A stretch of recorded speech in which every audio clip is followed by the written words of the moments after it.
વરસાદની આગાહી કરવામાં આવી છે।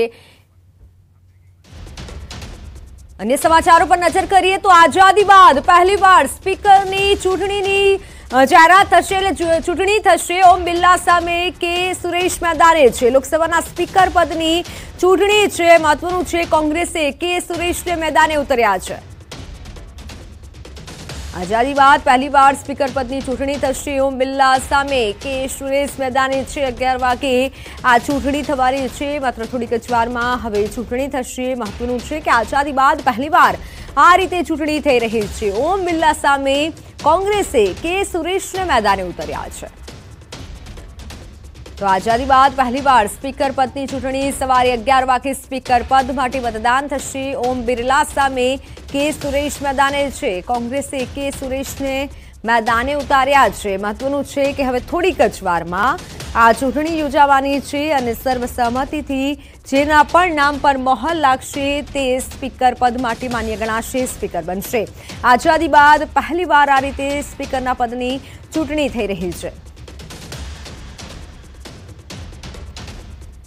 दिल्ली थी मारी साथे संवाददाता शिवम जोड़ाई चुक्या है। शिवम, क्या बड़ी खबर, अभी दिल्ली में क्या चल रहा है? देखिए, तमाम नेताओं का संसद पहुंचने का सिलसिला शुरू हो गया है। कांग्रेस पार्टी लगातार एक ही बात कह रही है कि वो कतई नहीं चाहते थे इलेक्शन हो, लेकिन जिस तरीके का अहंकार बीजेपी ने दिखाया है उसके चलते ये इलेक्शन हो रहा है। बार बार कांग्रेस के नेता अभी भी ये कह रहे हैं कि अगर केंद्र सरकार, मोदी सरकार इस बात पर मान जाती है कि डिप्टी स्पीकर का पद हमें मिले तो अभी भी चुनाव नहीं होगा। लेकिन सूत्र ये दावा कर रहे हैं कि अगर ध्वनि मत से चुनाव होता है तो काउंटिंग की या वोटिंग की मांग विपक्ष नहीं करेगा। निश्चित तौर पर इंडिया अलायंस को इस बात की पूरी तस्दीक है कि उनके पास संख्या बल बेहद कम है। सूत्र ये दावा कर रहे हैं कि वाईएसआरसीपी भी अब एनडीए अलायंस में मतदान करेगी। जो यूपी से निर्दलीय सांसद बने हैं चंद्रशेखर आजाद, वो भी एनडीए कैंडिडेट को सपोर्ट करेंगे। ऐसे में निश्चित तौर पर इंडिया अलायंस बैकफुट पर है, लेकिन उनका ये कहना है कि हम निश्चित एक संदेश देना चाहते हैं कि एनडीए के पास नंबर भले ही ज्यादा हों, लेकिन अगर वो परंपराओं को तोड़ेंगे तो फिर हम उनके खिलाफ खड़े होंगे। कांग्रेस से जुड़े सूत्रों का यह दावा है कि कांग्रेस ने अपने कैंडिडेट को उतारकर एक तीर से 3 शिकार किए। पहला तो कांग्रेस पार्टी और पूरा इंडिया अलायंस इस बात को कंफर्म करना चाह रहा था कि जो नंबर उनके पास हैं क्या वो अभी भी उनके साथ हैं। ऐसा तो नहीं है कि कोई इंडिया अलायंस का कोई दल या सांसद एनडीए के पक्ष में है, एनडीए से उनकी लगातार बातचीत चल रही हो। तो आज जब ये लोकसभा का चुनाव होगा स्पीकर का, तो ये बात साफ हो जाएगी कि इंडिया अलायंस के पास जो नंबर है वो कितने हैं। दूसरी बड़ी बात, एक मैसेज देने की कोशिश है इंडिया अलायंस की तरफ से कि इस बार विपक्ष बेहद मजबूत है। 2014 और 2019 जैसे हालात नहीं है। ऐसे में अगर केंद्र सरकार, मोदी सरकार कोई भी निर्णय लेगी तो उसका पुरजोर सदन में विरोध किया जाएगा। हार जीत अलग बात है। और तीसरा बड़ा मैसेज देने की कोशिश ये है कि बीजेपी और एनडीए दलित विरोधी है। कांग्रेस पार्टी लगातार ये कह रही है कि के सुरेश जो दलित कम्युनिटी से आते हैं, 8 बार के सांसद हैं, पहले तो उन्हें प्रोटेम स्पीकर नहीं बनाया गया और अब जब उन्हें इंडिया अलायंस ने उम्मीदवार बनाया है तो एनडीए ने पूरा दमखम झोंक दिया है कि उन्हें हराया जाए। ऐसे में इस बात को इंडिया अलायंस, कांग्रेस दोनों बखूबी जानते हैं कि के सुरेश का जीतना लगभग नामुमकिन है। चूंकि नंबर्स की बात करें तो 271 नंबर चाहिए सांसद उस लोकसभा स्पीकर के लिए और बीजेपी के पास 295 के आसपास ये नंबर हो गए हैं। लेकिन पॉलिटिक्स में जो एक परसेप्शन का गेम होता है उसमें आगे दिखने की कोशिश है। ओम बिरला, के सुरेश, राहुल गांधी समेत तमाम नेता संसद के अंदर पहुंच गए हैं। अलग अलग पार्टियों की बैठक चल रही है, लेकिन हमारे सूत्र ये दावा कर रहे हैं कि ध्वनि मत से अगर चुनाव होता है तो कतई भी वोटिंग की मांग इंडिया अलायंस नहीं करेगा। वो सिर्फ एक मैसेज देने की कोशिश कर रहे थे, परसेप्शन बनाने की कोशिश कर रहे थे और उसमें उन्हें लगता है कि सफलता मिली है। बड़ी बात यह भी है कि पेश प्रोटेम स्पीकर और स्पीकर पर फंसने के बाद अब डिप्टी स्पीकर पर भी फंस सकता है, क्योंकि इंडिया अलायंस रणनीति बना रहा है कि डिप्टी स्पीकर के चुनाव के लिए भी वो कैंडिडेट उतारें। तो आप ऐसा मानकर चलिए अब से कुछ देर बाद लोकसभा स्पीकर को लेकर जो प्रोसेस होती है इलेक्शन की वो शुरू हो जाएगी। तमाम 11 बजे का समय है और उसके बाद लगभग 1 घंटे में ये साफ हो जाएगा कि कौन स्पीकर बन रहा है और उसके बाद फिर डिप्टी स्पीकर की प्रक्रिया भी शुरू हो सकती है। बिल्कुल बिल्कुल, पर ज्यादा झुकाव किसके ओर है, के सुरेश या ओम बिरला? क्योंकि सोशल मीडिया पर भी चर्चाएं तेज है।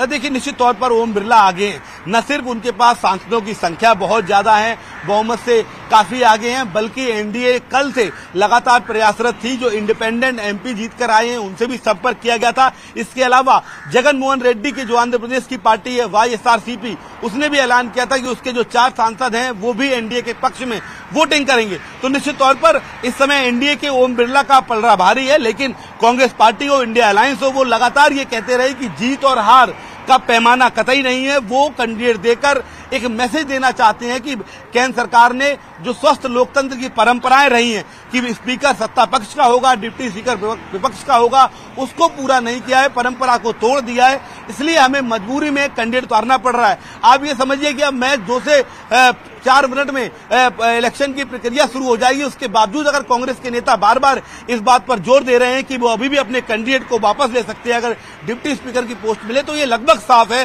कि इस इलेक्शन में ओम बिरला लोकसभा स्पीकर बनने वाले हैं। लेकिन चूंकि पॉलिटिक्स में परसेप्शन का खेल होता है, यही एक वजह है कि कांग्रेस और पूरा इंडिया अलायंस एकजुट होने की बात कर रहा है। और निश्चित तौर पर इस इलेक्शन के बाद लगभग ये भी तय हो जाएगा कि इंडिया गठबंधन में क्या कोई टूट हुई, क्या कोई इंडिपेंडेंट सांसद या इंडिया गठबंधन का कोई दल एनडीए के साथ चला गया। ये तमाम चीजें हैं जो आज के इस लोकसभा स्पीकर के चुनाव से तय हो जाएंगी और उसके बाद फिर डिप्टी स्पीकर को लेकर बिसातें बिछेंगी।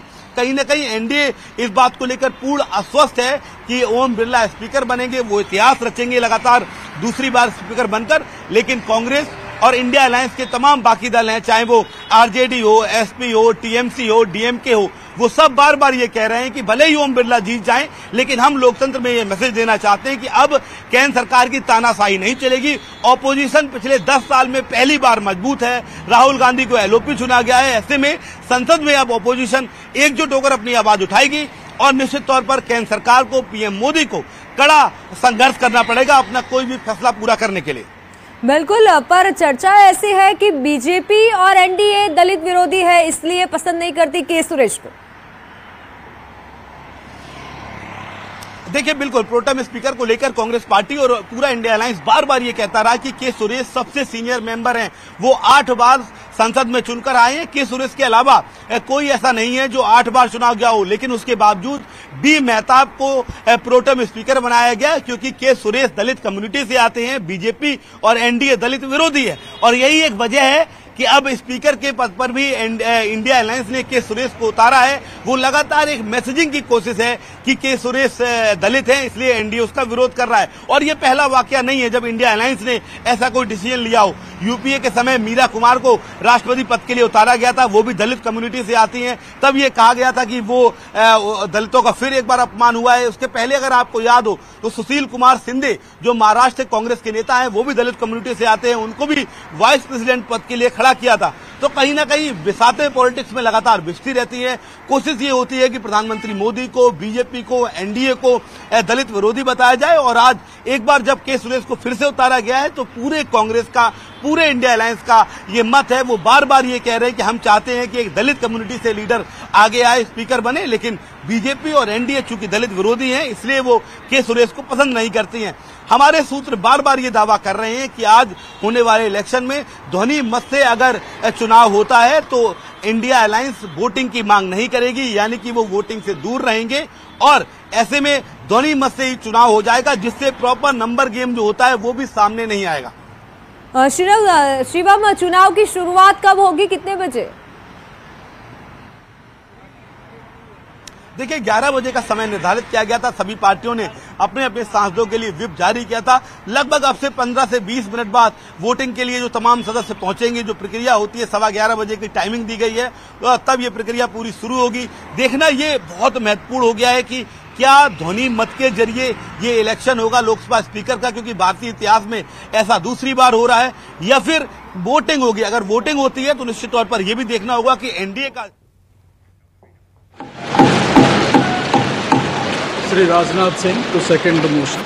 महोदय, आपकी अनुमति से माननीय प्रधानमंत्री जी द्वारा प्रस्तुत प्रस्ताव का मैं समर्थन करता हूं। श्री राजीव रंजन सिंह एलएस लालन सिंह। अध्यक्ष महोदय, मैं प्रस्ताव करता हूं कि श्री ओम बिरला जी जो लोकसभा के माननीय सदस्य हैं, इस सदन के अध्यक्ष के रूप में उनके नाम का मैं प्रस्ताव करता हूं।